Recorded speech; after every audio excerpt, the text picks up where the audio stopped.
Orla, on Friday, Minister, the Garda Commissioner Callanan released a press statement where he said there could be no question of what has been described as a culture of non-enforcement of penalties being tolerated. Well, that is exactly what is being spoken of, and that is exactly the situation, because that is the only explanation for the termination of 100,000 parking and penalty and motoring offences. It's the only explanation why one senior Garda would be responsible for terminating 1,000 cases. And despite what you said earlier, the very Garda circular which deals with ticket cancellation policy, Circular 4509, is incredibly restrictive and would not account for it. And I have to say I agree with Deputy Wallace.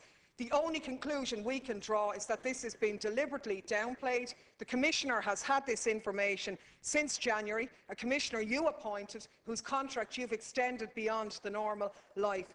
And I'd like to ask you, Minister, is it a coincidence that after the primetime programme last Tuesday, a confidential Garda memo, which I have here, which was sent to every member of the force, warned Gardaí not to release Garda information to any external party under pain of criminal prosecutions? The same memo issued to the force said that the use of pulse records was going to be audited and monitored in order to protect the reputation of An Garda Síochána.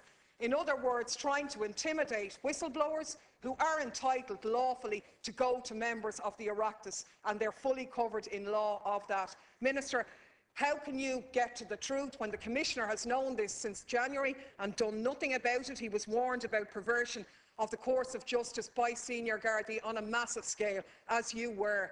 There needs to be a full public inquiry into these allegations. The Pulse system needs to be seized, IT specialists going in to get the information off that in the interests of road safety and revenue to the Exchequer. Yeah. Thank you,